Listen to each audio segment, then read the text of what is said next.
Hey, everybody. I feel weird following up the cancer story because I have a kind of a funny story, but I'm going to go for it. So, maybe like 5 years ago, I rented this house on East King Street, and that's a whole crazy story, but I'm going to tell you a funny one. And I lived with like five guys, and they were all incredibly dirty and gross. But one of the guys, his name was Taylor, and he thought that he thought that he was like gonna be some famous British DJ one day. So he had this DJ name, and his name was Chuck Love, and he was the roommate where all night long in their room they're playing super loud EDM music, and you're super pissed at them, and you tell them to put it down lower, but then a half hour later it comes back up, and you're just running in or out of their room, and you're just totally upset. Well, Chuck had this idea one day. He wanted to have five DJs come play at our house, and he wanted to throw a paint party. So at the time, we were trying to get this arts organization started, and we were trying to apply for a nonprofit status, and we had a board of directors, and our ideas, we had to take them to this board of directors, and sometimes they were just outrageous ideas, and we knew we were going to get shut down. So one night, Chuck's like, Dwyer, let's talk. So I go in his room, and he's playing all this terrible music, and he's like, let's get 6 DJs from Baltimore, cover every inch of the house in plastic, and have a paint party. And I'm like, this actually sounds like a pretty dope idea.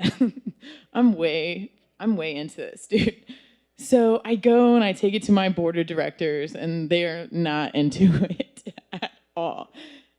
They didn't understand it, So I basically, I convinced everybody, listen, I'm going to cover the entire first floor of the house like a Dexter laboratory.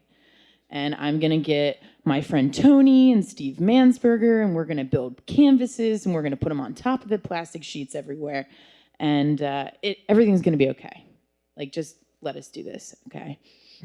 So I tell Chuck Love, the DJ aficionado, hey, buddy, the board approved it, but we need to turn it into a Dexter episode, and I really need your help to do this because it's your fucking idea anyway, okay? So I go and I drop like $150 on plastic at Lowe's. I feel like everything basic at Lowe's that you buy ends up being way more expensive than you thought it would be, but that's a totally different story. And Chuck and I spend like 5 hours taping the plastic all over the first floor of the gallery. And I go to work, and I was a bartender at Bistro 19, and so we're putting up plastic all day with this shitty tape, and I go to work, and I come home, and like 70% of all the plastic shit fell. We took so many hours to hang all this plastic shit everywhere, okay? And so I go, and I'm like, Chuck Love, like, we got to figure shit out here, bro. So he's like, Dwyer, go to work again. I got it covered. So I come home, and it's him and like 4 other guys, and they're pretty fucked up, okay? And I just hear all this noise, and they were taking staple guns, and they were staple gunning the plastic all over the gallery, like every inch, okay? They probably did like 4 staples in a row, and they're halfway done the first floor, and that's when I walk in, and I'm like, what do I do? Like, I know how to spackle, but this is insane. So I'm like, you know what, Chuck Love, just keep going. Don't go for it. So they go, and they basically staple gun every square inch of the first floor of that house. And we have this party, and it goes until 4 a.m, and neighbors got pissed because they all have babies, and they broke it up a few times, but it kept going.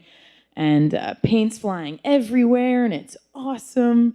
And I wake up the next morning, and I'm almost like excited to rip off the plastic everywhere. And I pull all the plastic down, and I like am totally exhausted. And I look up, and the entire ceiling is covered in paint. We hadn't thought it through enough to plastic the entire ceiling. And to this day, if you go to the Parliament Art Gallery on East King Street, you will look up at what was a blank canvas and see my 1,400 layers of paint since then, and still kind of see some neon paint. So I guess kind of the lesson here was, don't look so far in that you kind of miss what's in front of you. I got in a lot of trouble that day.